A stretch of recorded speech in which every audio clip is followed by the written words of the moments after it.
Welcome to Inventures, the podcast where we invite creative minds to invent the ultimate immersive adventure. I'm your host, Alex, and today in the Inventures workshop we have a very special guest, Mairi Nolan, or Mairi Spaceship Nolan, as she's known. Mairi is a master of puzzles, mysteries, and unique narrative structures. Her work spans everything from video games and escape rooms to ARGs and live immersive events.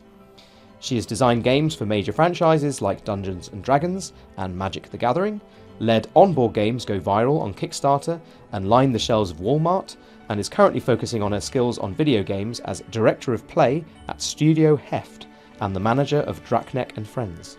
When she isn't building worlds, Mairi co-hosts the Infinite Escape Room podcast, writes the Escape Industry News newsletter, and serves as the UK ambassador for Turpica, helping rank the best escape rooms globally.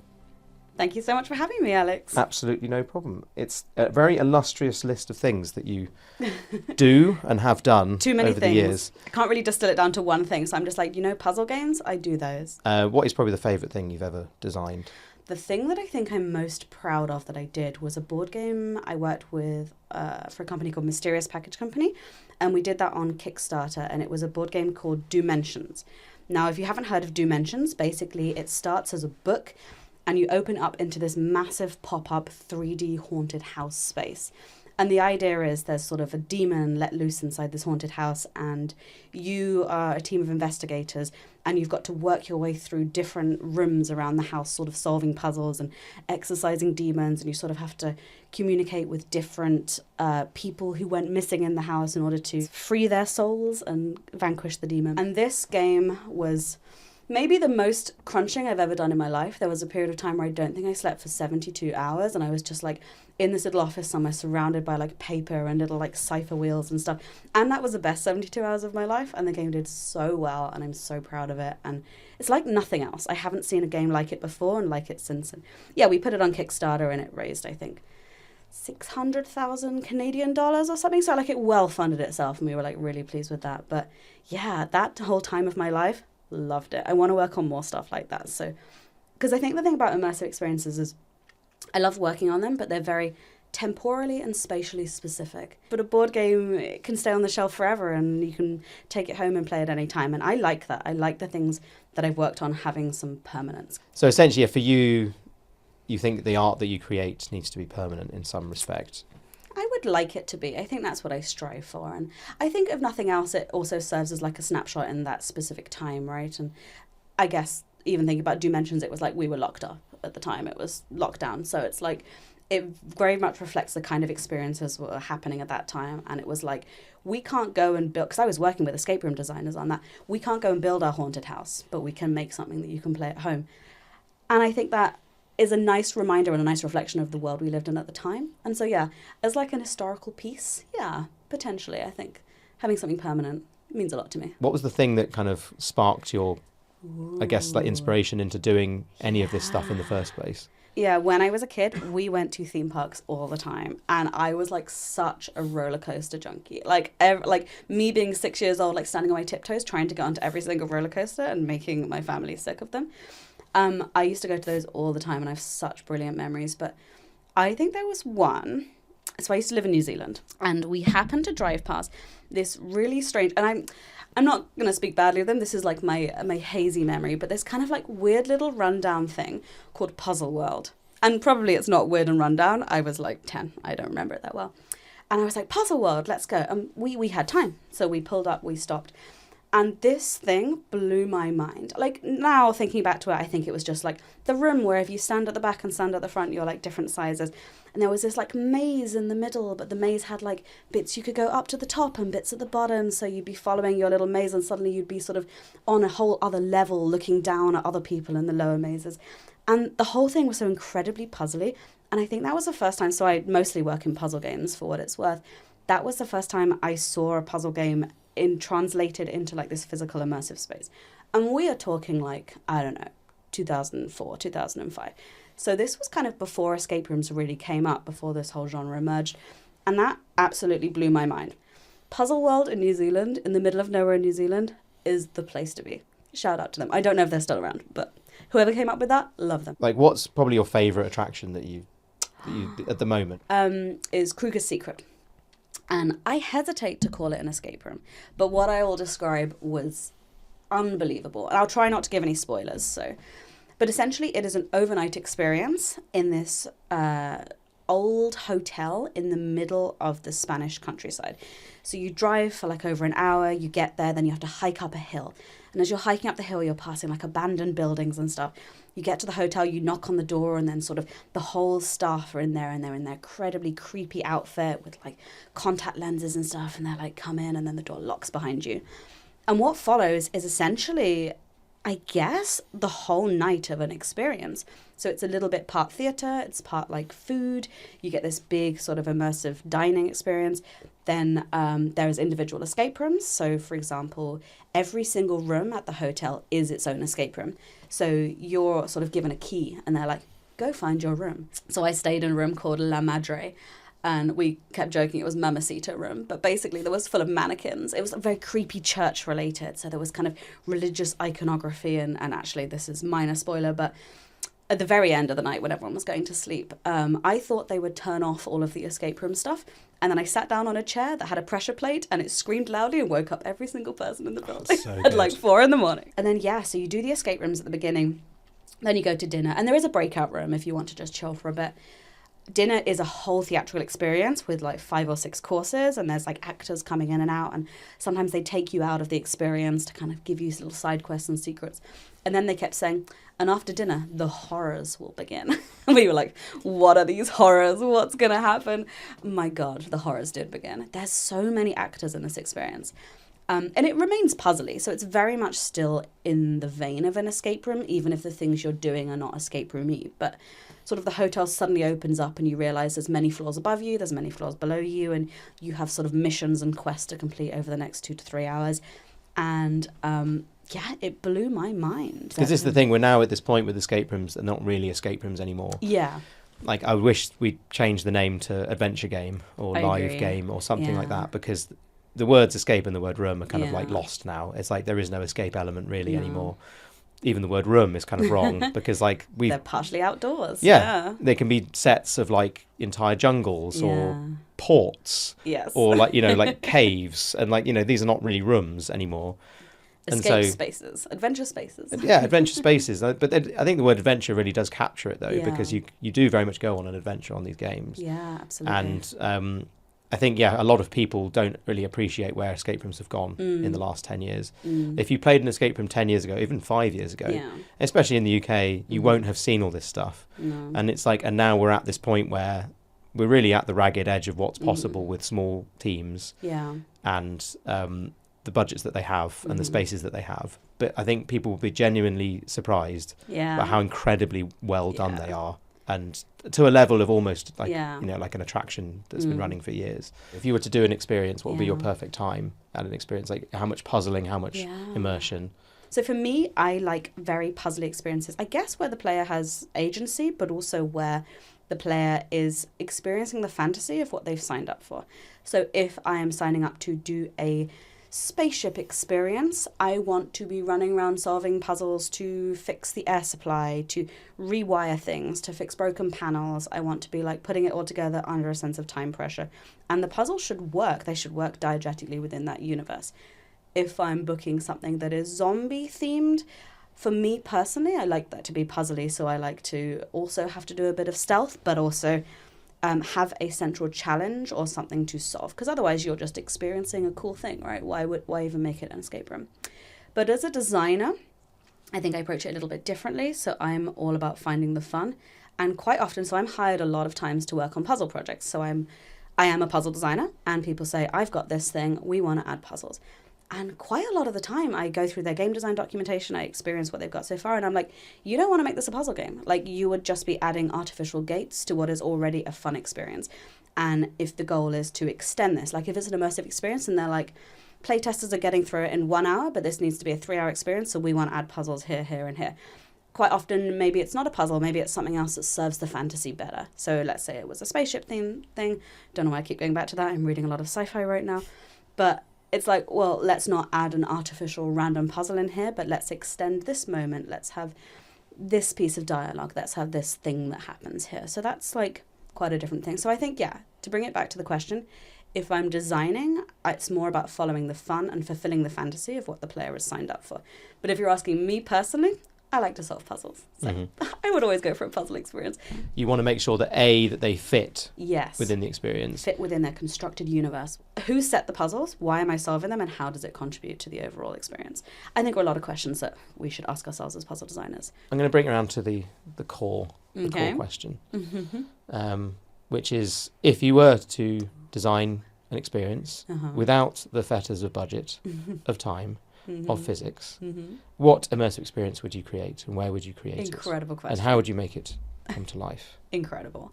The thing that scares me the most, I have recurring nightmares about these things, but I studied architecture. I don't like spaces being bigger on the inside than the outside. That to me is horrifying. And I would like to make an experience that is sort of open world on an island. You're on an island in a storm, and you need to get off the island. So you're escaping. Great, it's an escape room. And on the island is a lighthouse. And you go towards the lighthouse, and you arrive at the bottom of the lighthouse, and you have to work your way up to the top of the lighthouse in order to turn the light on, in order to signal to the ship come get you, and you can escape. However, I would like, from this point onwards, the symbol of the lighthouse to be this source of hope, and you get inside and discover it's much taller on the inside than it is on the outside. And you work your way through levels, but seemingly endlessly, to the point that you can make progress and then realize you've made a mistake a long time ago and have to sort of retrace your steps in order to get there.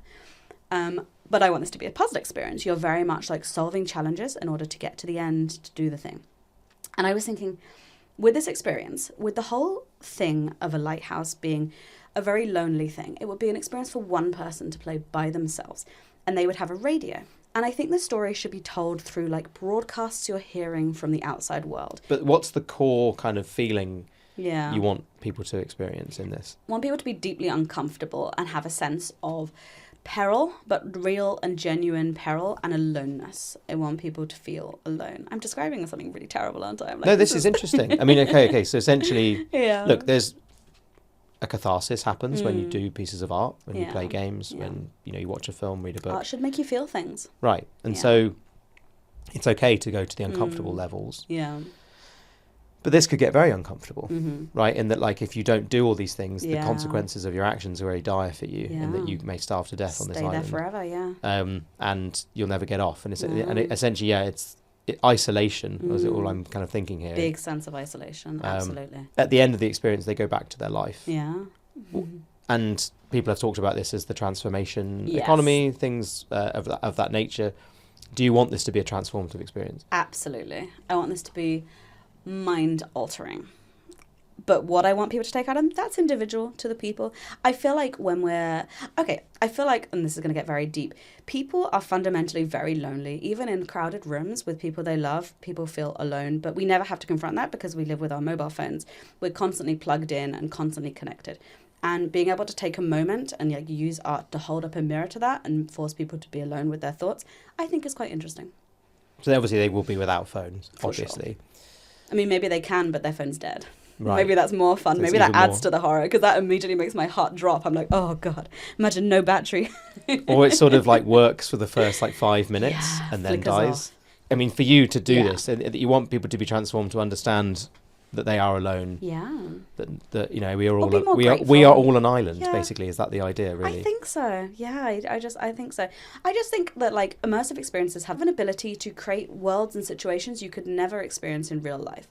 And I think what I'm trying to create, I say that like I've started doing this, I have not. What I would like to create is something that also you cannot experience in real life, but very much is a big mirror to what real life is about and the problems of real life. And art should make people feel things, art should make people uncomfortable. And I feel like people don't explore that enough in escape rooms personally, or they do explore it in immersive experiences. And I think of some really good ones that made me incredibly uncomfortable, but I don't know, as a puzzle designer myself, I feel like there's a lot of puzzling opportunity and challenge in creating something like that where you really feel like your life is online. There's not here's the emergency exit button, boom, you can get out any time. But oh no, I'm alone in the world. There's no one watching on the CCTV to see if I solve these puzzles or not.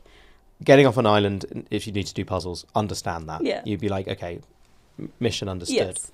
As soon as you get into this lighthouse, on the other hand, you're like really messing with people's heads to this point where your situation gets worse. Well, you're kind of sending them insane. Yeah. Because they don't know that's going to happen. Yeah. And then if I was to go into a room in a lighthouse and go out and go back in and it was different, I would think I was going insane. Yeah. Which is very similar to the Dome. The Dome, yes. Which is a very famous escape room in the Netherlands, in Utrecht, which if you haven't done, you simply must do, because it is one of the best games I think ever made, ever. Used to be number one, and it holds up. It still holds up. It was made back in 2017, I think. Yeah, it's very early. It's still being played with and redesigned, but essentially it's fantastic. Slight spoiler alert, but essentially, that does happen at one point. And there is that, and for me, I did genuinely think I was going a bit crazy. But with yours, it's like, okay, you're going into this liminal space and you would start probably going a bit mad. Yeah. And is that kind of what you want? Is you want to kind of drive people to the edge of insanity? I think so. I just think it's an interesting design challenge. Yeah, I think so. An interesting design challenge. An interesting design challenge. How can we upset people as much as possible? I just think it's more about the sensation of loneliness and the sensation of being disorientated in a storm and having to find your way back. Even thinking about the Truman Show, spoilers, the last scene where he's on the boat and he's trying to escape, and what a great scene, what a powerful scene. I want that. I want to make that in an escape room in a lighthouse was like a real struggle, a hero's journey, as we say in like video game design. I want people to go on the hero's journey and overcome this experience, taking people down to their lowest to bring them back up to their highest at the end, and just playing with the extreme on both sides of that. Do you remember Darren Brown's Trick or Treat? So the premise of that was a TV show way back when, where people would sign up and they would go for trick or treat, and then he'd sort of wipe their memory, and then if they went for trick, they would be sort of put into this wild immersive experience basically built just for them, but they would have no memory of it. They'd have no memory that they signed this agreement saying that Darren Brown could do whatever to them. And there's two that stick out. One that sticks out is the guy that goes into a photo booth, takes a photo, is sort of put under a trance, put on a plane, taken to like a souk in Morocco, I think it is. The flash again, he wakes up, he walks out. He doesn't have anything. He doesn't have his passport. And suddenly no one speaks English and he's wandering around this like souk and he's losing his mind.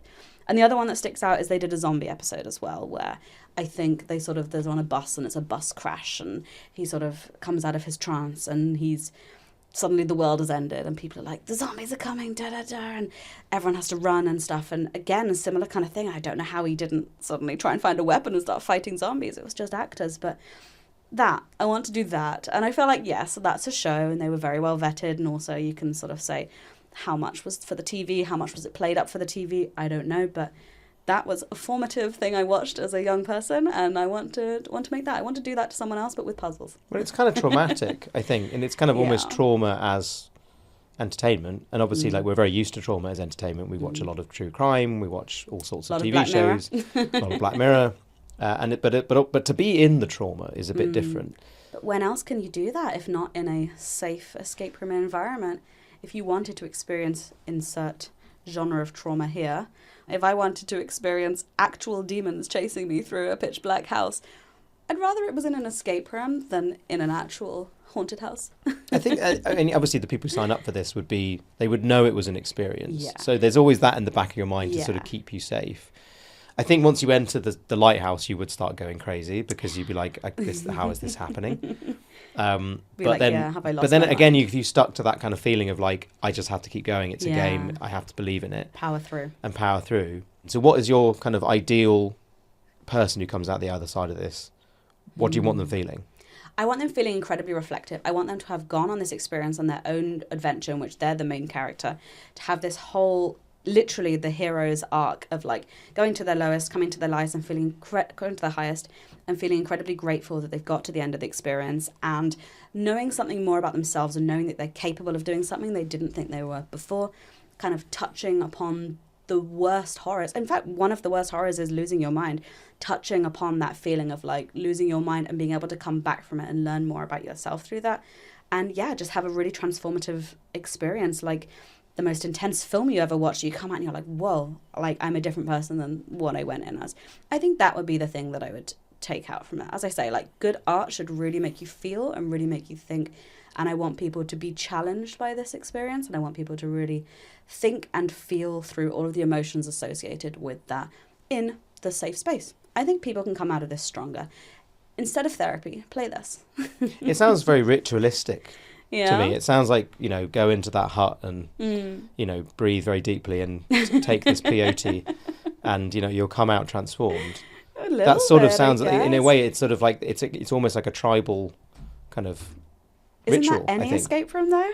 Think about I some think of the little worst bits, horror yeah. we've done. I think we need that space to play with the demons. Yeah. Right? The simulation of the things that are bad in the world. Yeah. To face your own fears, I think in you say in a safe space, but I guess in then even if you let people sort of doubt maybe that there wasn't a safe space, that like the world is not a safe space really, No. and that like if you can do that, maybe you can do anything. Is this coming from a place of you thinking that people have essentially lost abilities to deal with things?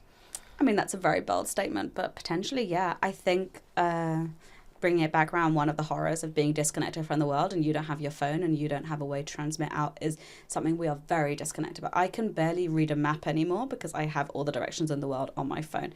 I am entirely reliant on the society, and there's something about being taken out of that and forced to be in this bubble where you have to fend for yourself and experience this thing. I think, yeah, it's a challenge that you couldn't get anywhere else. So, yeah. Okay, so I'm going to put on my top hat and monocle. Mm-hmm. And I'm now an eccentric millionaire. You're going to fund this project? Yeah. Why, thank you. And you've just pitched this project to me, and I'm like, that sounds wonderful. Thank you. But obviously time and budget and physics exist. I don't know if I've become Sean Connery. Or Tony Benn. Anyway, essentially, sorry, I'm an eccentric billionaire, and you can have some money, and you can do this experience, but it's in reality, right? And so, yes, we can do the island. I'm pretty sure we can do that. I've seen television shows that do that exact thing. Trick or Treat did that. Nice. There was that show Lost that did it years ago, and there's now Great Race Around the World, all that kind of stuff. It's that sort of similar idea. That we can do. The Escher style lighthouse, we can probably fake. I mean, at the end of the day, you know, the dome exists. We can do things like that. Rooms rotate. Rooms have doors that appear in one place and disappear to the other place. Yeah. Yeah, we can build that. The sensation of not knowing how many floors and potentially having to retrace your steps and losing count of the number of floors, I think technically possible. Yeah, not cheap, but we could probably do it. Like, you know, like within the realms of possibility here. Talking more than $1 million already, though, but yeah. Yeah, I think it would probably have to be paired with some sort of television show at this point. Yeah. Like, I think to actually make it really happen. Celebrities do it. Right, and now we're just talking Survivor. We're just talking, you know, I'm a celebrity, get me out of here. But even worse. It works worse, well when they're like disliked celebrities.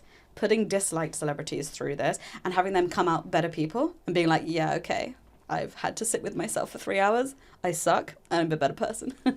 I mean, I genuinely would watch this if it was like the possibility, because it's alone. I think that's the other thing. Yeah. It would be the ultimate test, right? Again, if you let's just take someone who's liked and disliked in various ways. Let's just pick a name out of the air, Nigel Farage. If we were to pop him in on the island, okay. Again, we'd see probably his true colours, right? Yeah. Because, you know, at the end of the day, it would be down to him to get out of there. Now, I guess it could work in two ways. We could either see an amazing side to Nigel, and he gets out of this, and he sort of is a hero. Incredibly likeable. Or he sort of breaks down and cries in the corner.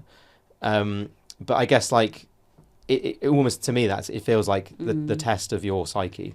But I quite like it now that it's sort of, in reality, it becomes more of a TV show, a bit like Crystal Maze, but it's fair. Just one person. A TV show that members of the public could play, because I think that's the important thing. I feel like we're talking about celebrities of like, how would this person react? But you don't know. I think no one knows how they will react until they go into it, and maybe that's the interesting thing, to be like, can I do this?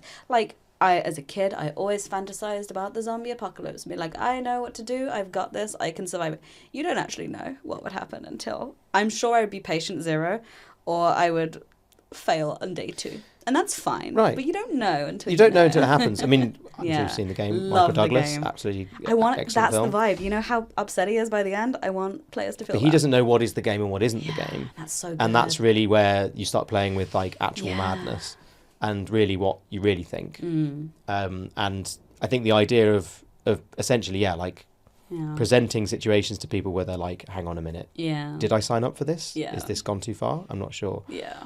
I like the idea that you can send people through. I mean, you can do the whole reality TV thing of like someone gets sent in, maybe they have problems in their life and Yeah. they don't need to get through it, Yeah. and they're in a bad place. But once they come out of the experience, Yeah. they feel stronger, Yeah. more, I guess, emboldened, in control, with a grip, Yeah. because they've achieved it. Hopefully. Hopefully. I suppose at the end of the day, there is the possibility that people break down and And they come out worse because they have to come out be worse. airlifted. yeah, exactly. And that's sort of, I guess that's the risks of the game, and you probably get sued and taken off air. It's interesting here. Again, I think I'm now getting a vibe, right, of where you're at with your kind of style. Oh no. Well, in terms of like what you kind of want out of this is that Yeah. like you're playing with in the worlds of light and dark, and that you're quite happy to go to the dark place. Yes. I think what I mean by this is I think so many really good escape rooms go to the light place. Fantastic. But when people are going to the dark place in escape rooms, it is a little bit formulaic, and I just think there's so much more to explore, for sure. Right. But also in a kind of serious way, Yeah. you're going to the dark. I think the problem with an escape room is that it is a format of fun, Yeah. right? And it's an hour-long thing. Yeah. It sort of seems tawdry to deal with these subjects. Yeah. I guess even in video games, they sort of looked into this, right? With like various subjects. I mean, like Last Yeah. of Us Yeah. kind of touched upon these. Again, it's a fictional world, Yeah. but it is playing with those same things. Yeah. We're able to play through fantasy of like feeling these things. But essentially, yeah, like the idea of loss and madness and grief Yeah. and I guess self-awareness is it's so prevalent in your idea. Exactly. It's just, who wants to be confronted with a big mirror for these kinds of things? But I think if you're going to do it in a safe space, do it in a game, do it in a play, do it in a film. Right, but also why not do it in an immersive experience Exactly. on an island? Exactly. By yourself. Yeah. In the storm. I mean, okay, just to take it... Would you play my game? No. No. I think I would, yeah. Okay. I think I would play your Nice. game. I Nice. think, again, knowing it was a game would help me through it, but also I genuinely want to believe that I could do it. I mean, I've played a lot of escape rooms. Yeah. And so, yeah, I mean, it depends how hard this game is. It's like set to hard mode. Well, I'd be designing the puzzles, so Yeah. I feel like you could solve my puzzles. I hope so, because I'm not getting off this island otherwise, or eating. But yeah, I definitely would probably do it because it sounds like a once-in-a-lifetime experience. I guess I would be like, if I broke my leg by accident, I'd like to know someone was going to come pick me up, and then I'd just die slowly in a corner. But maybe that's actually where it becomes more interesting. I don't know. You have to sign a lot of waivers to do A it. lot of waivers. Could we do this not on an island? Is this possible? I think it could be done in, so thinking about like big studio spaces, Escaparian in Montreal has a giant warehouse and has produced escape rooms which are set on pirate ships, which are in cathedrals, which are in whole circus tents. They do scale, so I've seen scale done very well. I think we could very easily have a big warehouse space where all of this is simulated. To what extent, you tell me the budget for rain, wind, and like storm sounds, but yeah, I think this could very much be simulated. And I think that another thing to make it more commercial is making it multiplayer. If we are charging people to go through this, sure, let's have 6 people go through it at once. It does take a little bit of it as well, because if someone's having a little bit of a tougher time, you can lean on your teammates, but then you can charge £100 per player rather than £600 for the one player to run it for 2 hours. Okay, so essentially we're back in the realms of We're back in the escape realms of room. escape room. And yeah, you've got your friends with you. I guess Yes. now you lose that kind of element of you've got nowhere to Exactly. turn. But it could still work. I don't know. I think it could still work. It's just, it loses the loneliness a little bit because you are a team of people being lonely against the world. But I almost feel that's the core because, like, I think really, especially when you do something like Punch Drunk's original shows, which were all masked, so all the audience are in masks, the actors are not in mask, and you kind of wander around the world like a kind of ghoul in a dream, and you cannot speak to anyone unless you leave the experience. You feel very alone, although being with people. And especially when you get taken off into a room by an actor and a mask is pulled off, then you feel very alone because you have no one to sort of laugh with and break the tension. If someone is genuinely looking into your eyes with, you know, like crying into your eyes, like what else can you do? You've got nothing you can do, and it sort of like absolutely arrests you.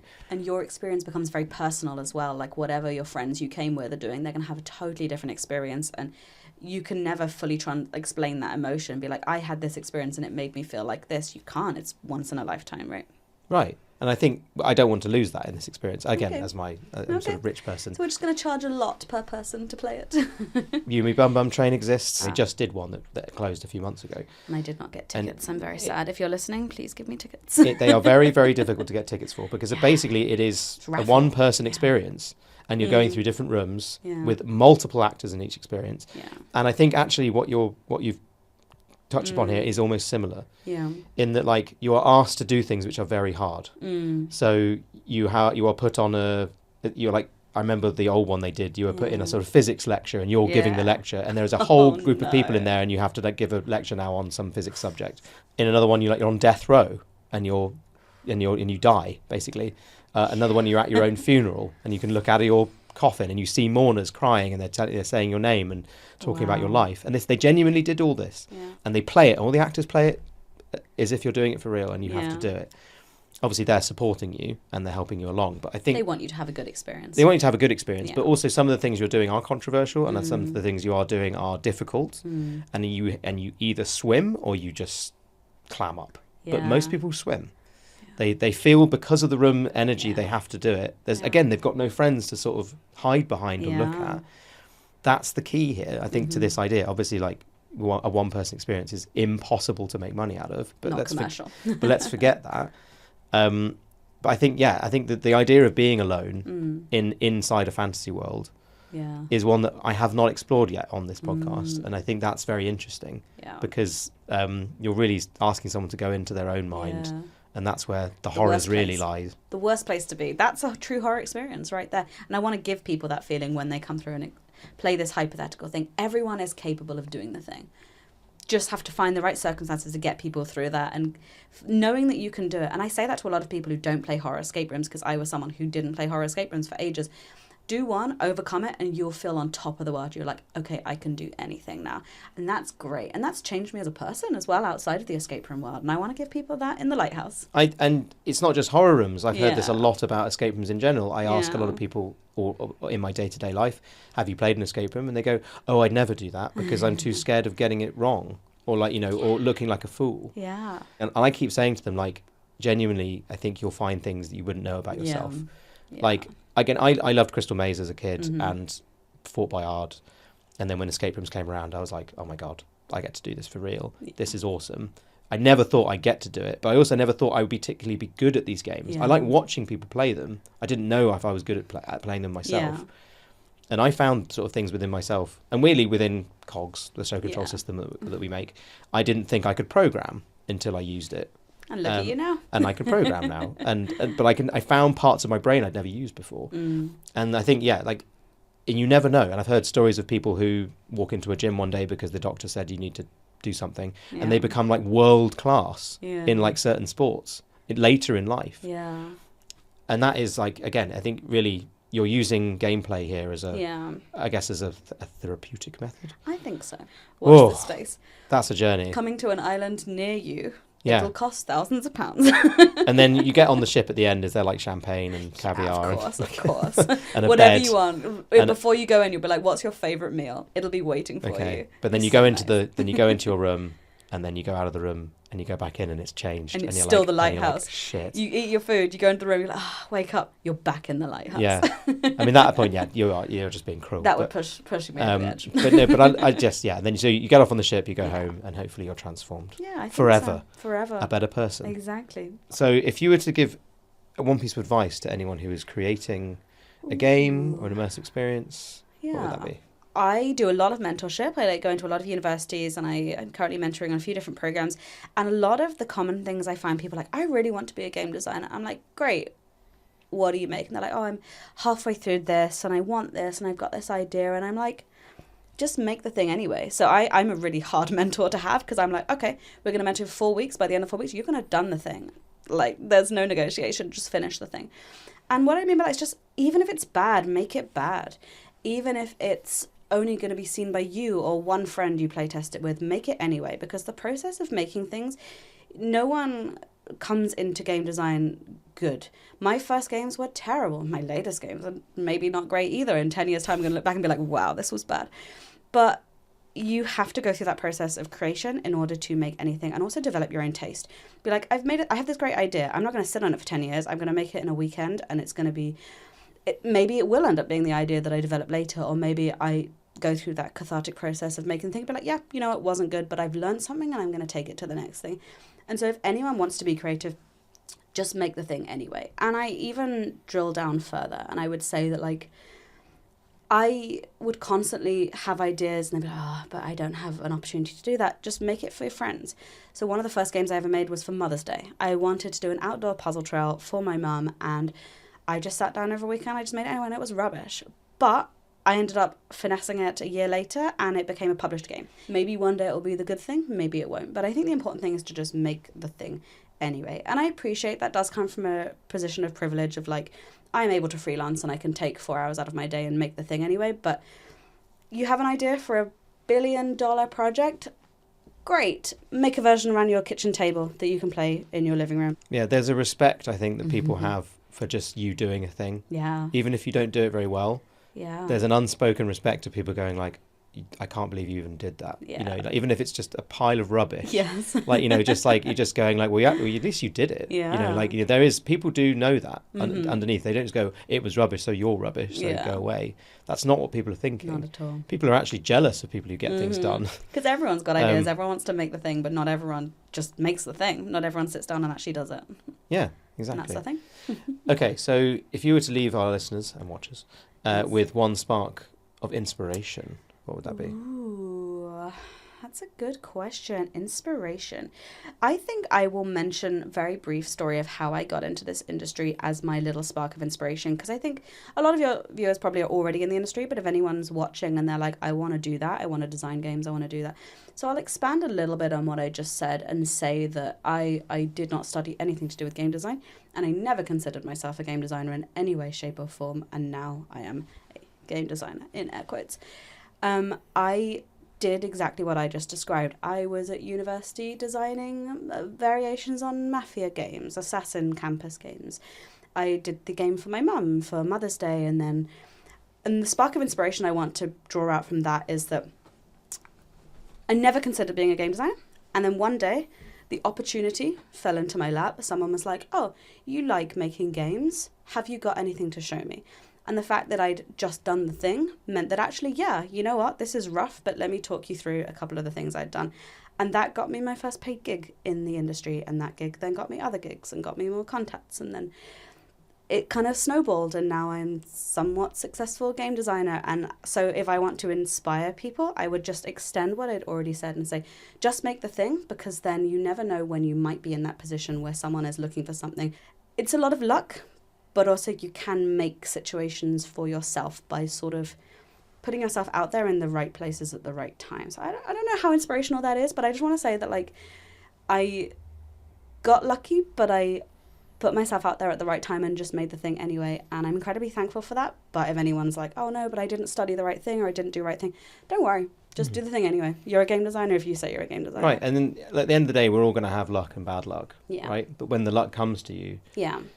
there's more chance of that luck sticking to you Yeah. if you've already done something, Yeah. basically. And that's the thing, yeah. Even Be if it's ready for even the if it's thing. not, yeah, be ready for the luck to come, because Yeah. luck, if you keep Yeah. putting yourself out there, it will come. Exactly that. It's hard to find, but Exactly that. like it will come. Exactly. And yeah, you've just got to go with it. Yeah. Well, this has been great. For me as thanks, well. Mairi. Thank you. Can you tell our listeners and viewers where people can find more about you and your work? Absolutely. So I do have a portfolio, but if you just Google my name, Mairi Spaceship, you will find me on all social media accounts and my website. And then from there is linked things like the Escape Industry newsletter, Terpica, things like that. So anything I've mentioned, you can probably find on my website there. Yes, I must ask at the very end of the podcast. I do know this story, but you have actually changed your name to Spaceship. Yes. So when I was a kid, I was really upset that I didn't have a middle name, and all my friends had cool middle names. So me being like 5 or 6, I just went into school one day and I was like, my middle name is Spaceship. And the teachers went with it, so they put it on my official school record, which transferred to my secondary school record, which went to my university record. When I got my diploma, it said Mairi Spaceship Nolan. So when I applied for official documents, I submitted that as evidence of my name. And now Mairi Spaceship Nolan is on almost all of my official documents. Yeah, I used to think that when I was a kid as well, that you could kind of Yeah. make up your own middle name. Just Because went I with never it. had No one one either. stopped me. No one stopped me. Yeah, I wanted to be called Lister because I love Red Lister. Dwarf. That's good. Yeah, but that sort of says a lot about me at the time. As I said, I wanted to have blue hair because I love Sonic. I think you could. I could Rebrand still do all yourself. these things. Yeah. Anyway, now I'm older. I can do all these things. Thank you for watching this episode of Inventures. If you liked it, please subscribe for more. You can find us obviously on this channel, the COGS Lab, if you're watching on YouTube, or you can find us on Spotify. We also have social media channels at cogs.show on Instagram and on TikTok. And you can also find me at The Inventurer on Instagram. And yeah, you should watch a bit more of the COGS Lab because we have some cool videos. We have one of us doing all the different Home Alone traps using COGS. We also have one of us doing a Monopoly board with COGS inside it, which we augmented with COGS, and I come to play at the COGS Lab with James, which is really fun. And we have a lot more of that kind of stuff coming on the COGS Lab. So yeah, stay tuned for more. Thank you very much for watching, and I'll see you on our next Inventure.